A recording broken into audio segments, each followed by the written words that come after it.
Alright, it's probably one of the least favorite jobs we have with goat farming, is taking these little horns off them. You can see them up in here. The reason we do it is because in confinement they'll actually try to rip each other's legs off them. Or not rip them off, but they will actually attempt to break each other's legs with the horns.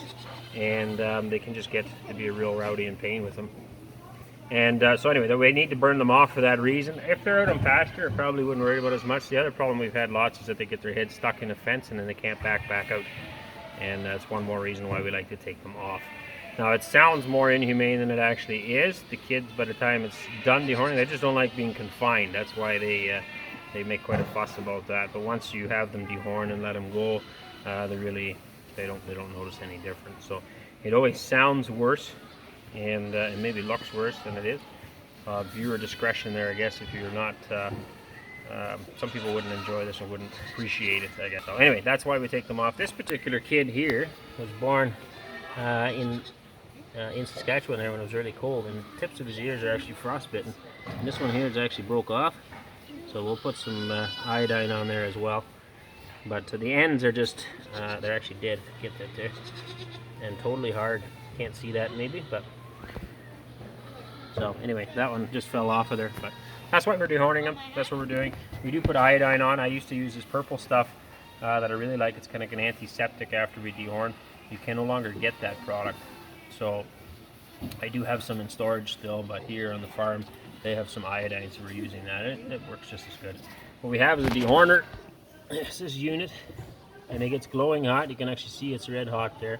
And the trick is to make sure you don't put it on too long, because you can actually damage them then. You just have to go 3 seconds at a time and then off again. There's kind of a talent to doing it right.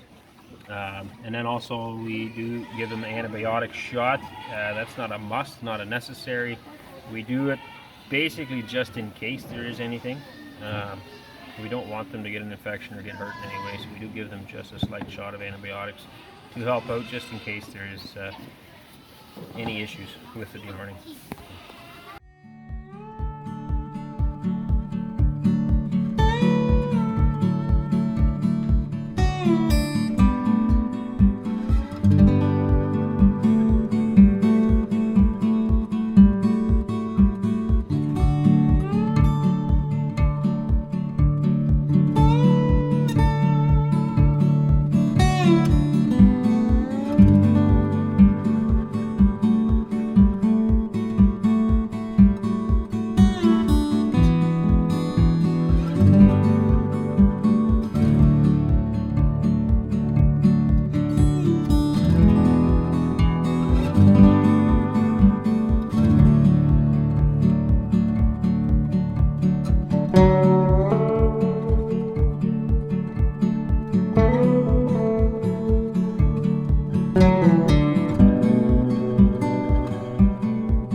So you try to get a nice brown ring. You're going to have some singed hair around it if he stops moving, and that happens. But the brown ring around the stub, to make sure that the horn grows on the outside edges up, and to make sure that that's burnt all the way around very nicely.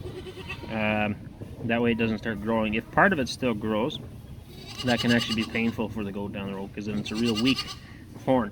So here it's burnt all the way around nicely, and you can see it's loose. See how that moves away from the base of the horn, and it's not stuck there anymore. Right? So then I'm very happy with that one. It worked out good. Sometimes you will get, especially when they're a little older, I prefer to do them within the first week of being born. You can see here how loose that is. Working really good. Sometimes you will get some bleeding. I had that on the one I just did, and then I try to cauterize the spot that's bleeding. But all in all, it doesn't bother them at all. You can see this guy's perfectly content and happy, and not bothered anymore. Don't waste it. You need some more milk? I just need a different lid on. Does that lid cover on one beside Ainsley to that bottle, and then Ainsley can feed one. No, I know. There's one so Ainsley wants to feed one.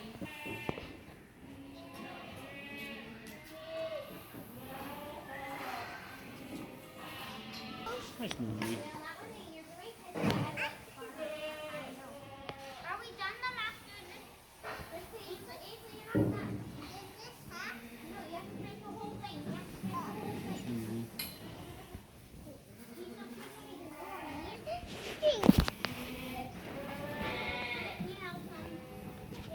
anymore. Easy.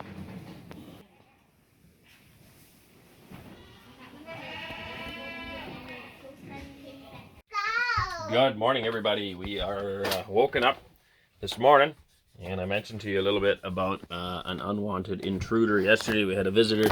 We had a visitor to our camp who left a mess. You know, if you ever have family or friends that come over and do that and just leave a mess and don't clean up after themselves. Well, that's kind of what happened yesterday. We woke up and realized that they left quite a mess for us. So we decided we would set out some of their favorite food and see what happens and see if we can get them again.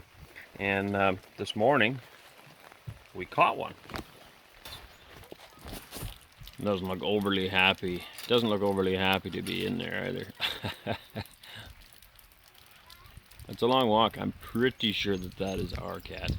And walked all the way from the barn over here at night, I guess. I don't know how it knew we were here. But anyway, there's enough to eat in the barn. Unless it's not ours, but it sure looks like it. Wait here, I'll let the kids out and they can figure it out. But I was kind of shocked. I was expecting maybe a skunk or I don't know, a coon or something. Not a kitty.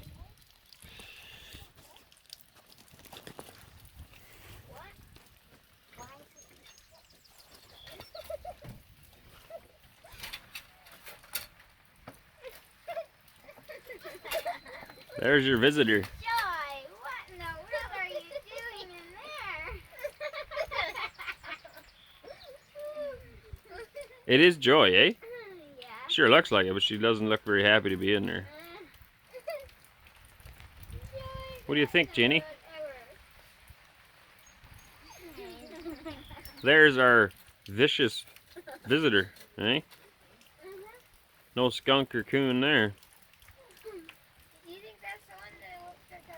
I'm guessing so. But how she found us all the way over here, I don't know. But then she went all the way back. Yeah. So, I don't know what to do. She's going to keep coming back. We'll just make sure we don't have any garbage out and it should be okay. Prefer to have a cat over here than a skunk, right? Yeah. Or a coon. They're quite destructive. Alright, let her out.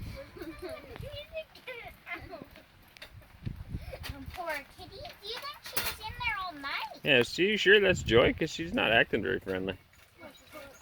Move your feet there, Anna. Probably not, because she's scared. You sure that was Joy? Yeah, it is. She's just scared because she probably was in there all night. Yeah, or it's a cat that looks like Joy. Butterscotch. And how's our duckies this fine morning? Good morning, everybody.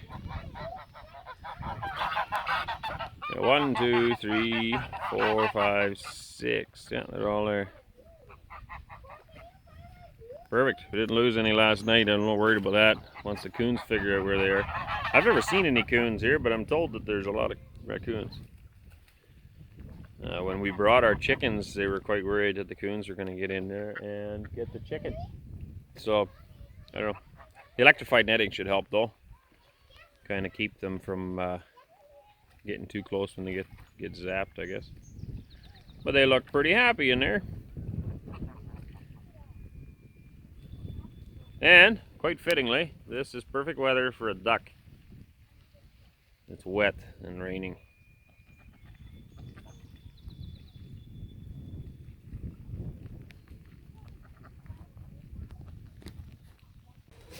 Just doing some chicken chores here this morning on this rainy day. It's quite dreary. I'm collecting water off the awning off the trailer. We don't have running water down here other than what's in our storage tank in the trailer, so might as well make use of it. It's pouring off the roof anyway. So as the pails fill up, I'm feeding it to the chickens.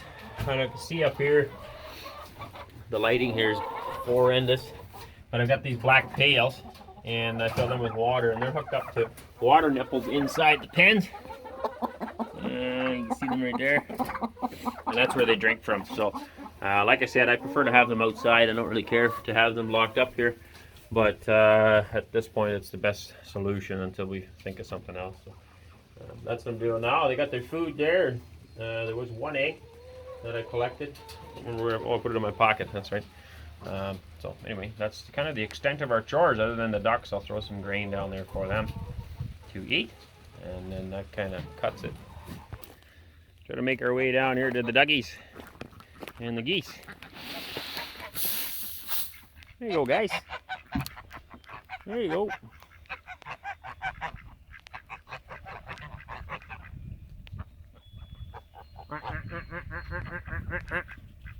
Be curious if there's any eggs out there. My phone is just about dead, so if I find any eggs, I don't imagine I'm going to tape it. Hey, we got a load of hay to unload here now for them. Currently, they buy in their hay. At some point, they'd like to get some land, I guess, and grow it, but they're buying it in, and this load showed up, so it works out great because my equipment's here, and we're going to go unload this and put it in the barn, hopefully before it starts raining again.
Alright, got her all emptied out. It is raining pretty good here now. Or just a steady drizzle, I guess, but it's all in the barn at least.